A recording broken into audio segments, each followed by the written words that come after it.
E Petrobras, você investe? O que você vê aí da empresa aí para os próximos anos? Margem Equatorial também, que eu vejo alguns falando.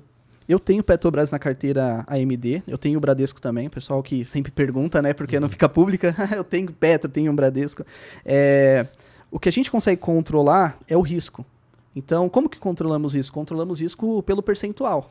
Percentual alocado, dentro do meu patrimônio. Quanto que eu vou colocar em Petrobras?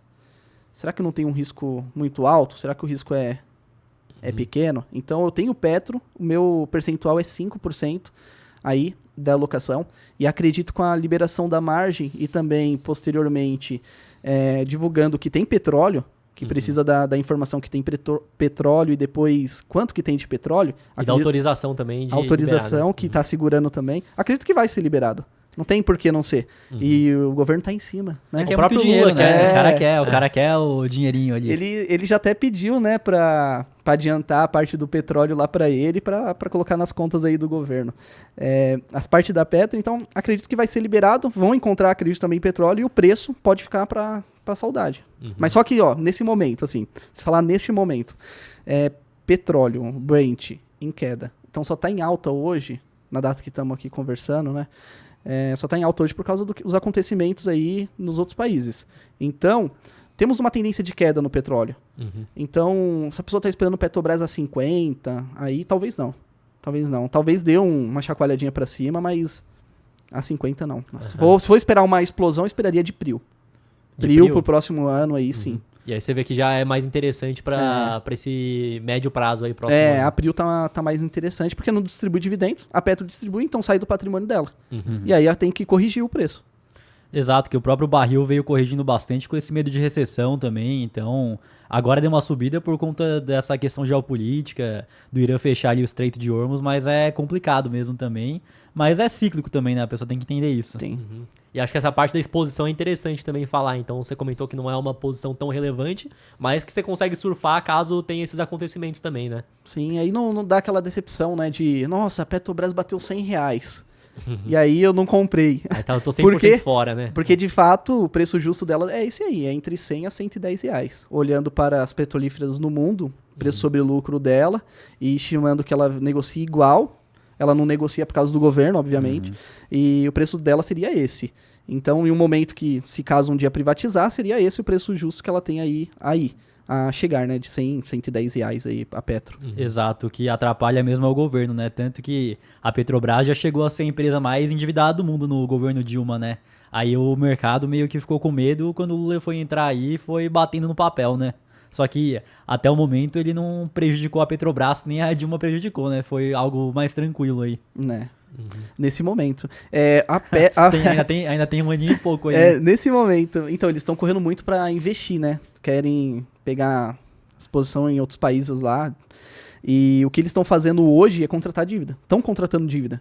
Então, eles estão quase com 70 bi de dívida, bi de dólares de dívida. Então, é uma dívida muito alta aí de Petro. Ela gera muito caixa, aí, de fato, Petrobras. Então, é um ativo, assim, que... O preço teto que eu coloco nele, eu coloco uns R$32, olhando para a política de dividendos, porque ela muda através do endividamento, se passar 75 bi, então você vai receber praticamente, com $40 de petróleo, você vai receber uns 6% de R$32. Então, para mim, 32 para baixo, se ela for ação mais descontada, eu compro. Mas se ela não for, eu deixo passar. Mas, olhando para a dívida, que já está batendo, eu pretendo ficar sempre com o dividendo de 6% e preço teto nessa região. Que aí você vai pelo menos carregando um prêmio enquanto você segura o papel, né? E aí não tem uma exposição tão alta também pra se o papel decolar, você tá lá, mas também se der ruim é 5%, né? Isso aí. E Vale, o que você tem a dizer sobre Vale? Tem na carteira, não tem? Acha que é interessante, não? A Vale hoje, né? Hoje, o atual cenário de Vale é um pouco complicado por causa da cadeira que o governo tem dentro. Da Golden Share, que a gente tem ali dentro da Vale. Então, a pressão que está tendo dentro hoje da Vale é para ela, neste momento aqui, é para ela comprar uma empresa que está super endividada. E, de fato, o mercado não gosta disso, quando vê pressão e pressão chegando ali da União e tal. E, de fato, a Vale, não sei se vai comprar, porque para ela operar as minas, ela precisa das licenças. E quem dá as licenças? A União. Se não faz o que a União quer, não tem licença. É bem também, isso. Então o mercado tá deixando ela assim lateralizar de lado por causa desse fato aí que eu acredito que seja isso.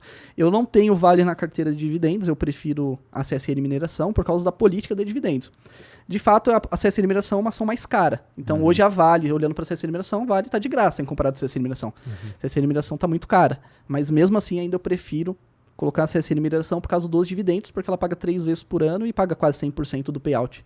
Ela vem pagando aí nos últimos 4 anos. Então essa questão da Vale que te preocupa mesmo, do próprio Estado, né? Essa parte aí deixa o pé atrás. Mas, de fato, é um super ativo. É um ativo, assim, que não tem como falar que é ruim. Não é um ativo ruim. Exato, né? Mas como você tá pensando já mais a curto, médio prazo, faz sentido se preocupar com isso, né? E aí ver aquilo que faz mais sentido pra tua estratégia da carteira, Da carteira, da rentabilidade, do retorno. E para você que quer comprar criptomoedas ou investir no exterior, a parceira aqui do podcast é a Quantifury, corretora internacional 100% taxa zero, e fazendo seu primeiro investimento equivalente a $50, você ainda ganha uma recompensa em Bitcoin. É só escanear o QR Code que tá aqui na tela ou clicar no link da descrição.